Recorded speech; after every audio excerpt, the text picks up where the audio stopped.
Kahapon po, mga kababayan, ibinlag natin na open na makipag-usap ang Department of Justice, no? Sa ICC. At syempre po, mga kababayan, ang unang mga makakatanggap ng mga balitang ito, mga bossing, at matutuwa, syempre, yung mga nag-oorganisa at tumutulong doon sa mga nabiktima ng extrajudicial killing, mga kababayan, or EJK.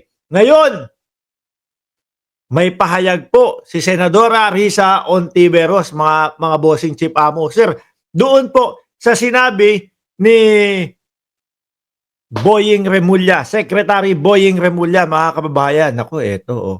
Statement of Senator Risa Ontiveros on the remarks of Justice Secretary Boying Remulla on the ICC about sa pakikipag-usap at open sa pakikipagtulungan. Oh. Sabi dito, Secretary Remulla pronouncement on the ICC's investigation on Duterte's war on drugs give us hope that real justice for the thousands of victims, no, of the former administration killing spree could finally come. Alam nyo ho, ako mga kababayan, ang akin dito, no, dyan naman din po ang ending niyan eh. No? Ang ending po niyan, mga bossing, makikipagtulungan talaga ang ang Department of Justice. Kung i-analyze mo yung mga hakbang nila simula pa lang po sa umpisa, mga kababayan, alam mong dito na din ho pupunta eh. Ano po? Kaya yung mga yan, yung mga DDS, yung mga Duterte, nanggagalaiti po, mga bossing, chief amo sir, sa administrasyon, lalong-lalo na po, yan kay Secretary Boying Remulla. Mga bossing, yung mga umpisang pahayag pa lang po, mga kababayan, na sinasabi nila, tignan natin. At pag-aaralan natin kung ano ang magiging hakbangin, no? Na dyan sa ICC na yan. Alam na po natin at ramdam na po natin, mga kababayan. Tapos, gatungan pa nung sinabi ni Secretary Boying Remulla na ano daw ho, mga bossing, sabi niya makikipagtulungan na lang kami. Hindi na kami mag-o-open ng isang investigasyon na bago dahil tatagal lang at hahaba lang ang proseso muli. Di ba? Yari na. Yari na ho. Kasi kapag sila ay nakipagtulungan na, which is dati ang sinasabi nila, hindi kami makikipagtulungan dyan. No?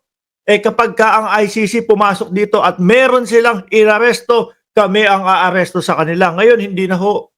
No? Handa na pong makipag-usap. Handa na po na makipagtulungan. Sabi naman po ni Cristina Conti, mga kababayan, isa po sa lawyer na tumutulong po doon sa mga nabiktima ng EJK, sana tulungan kami ng gobyerno na yung mga paperworks at mga dokumento ibigay din sa amin. Ayan ho. Nakikita nyo naman ho, mga kababayan, ang sitwasyon ng politika ngayon sa Pilipinas, no? Nakikita nyo naman po kung gaano ang bakbakan ng politika sa Pilipinas, mga bossing. Ako ho, masasabi ko, tutuluyan nyo mga yan.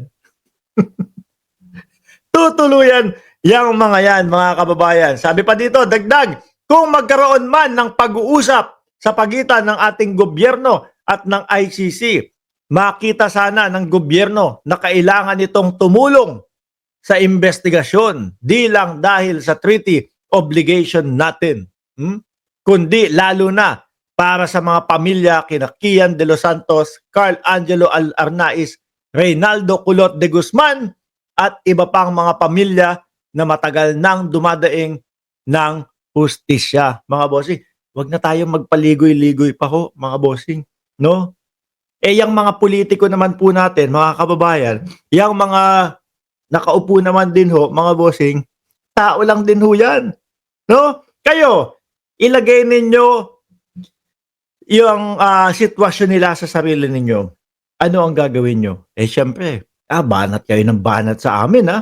O sige, mas meron kaming mas meron kaming panlaban sa inyo. At itong panlaban namin sa inyo, totoong mga nangyari nung panahon nung inyong panunungkulan. O yari na.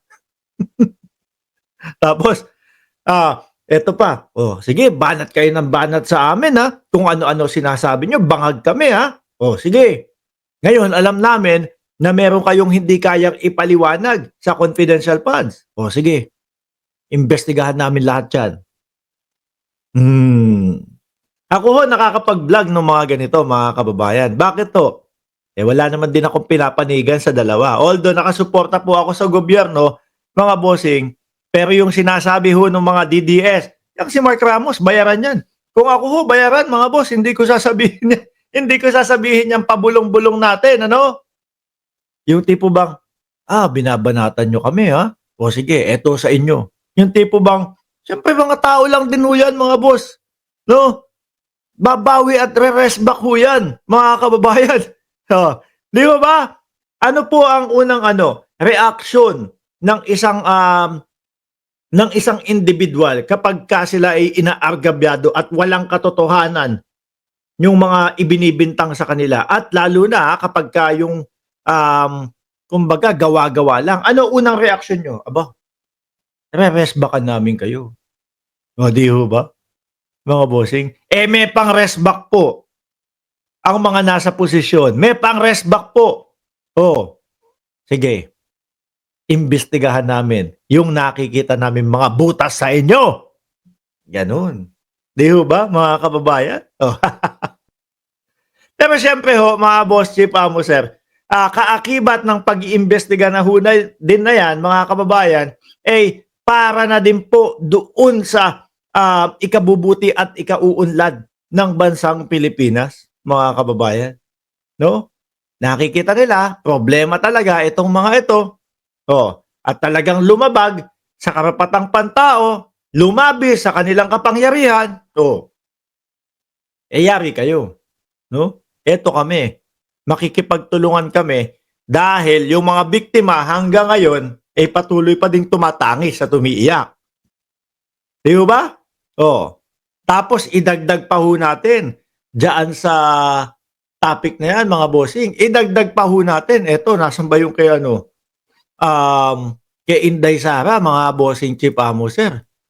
Pangalawang topic natin, nasan nyo? Eto. Impeachment naman ho! Di ba?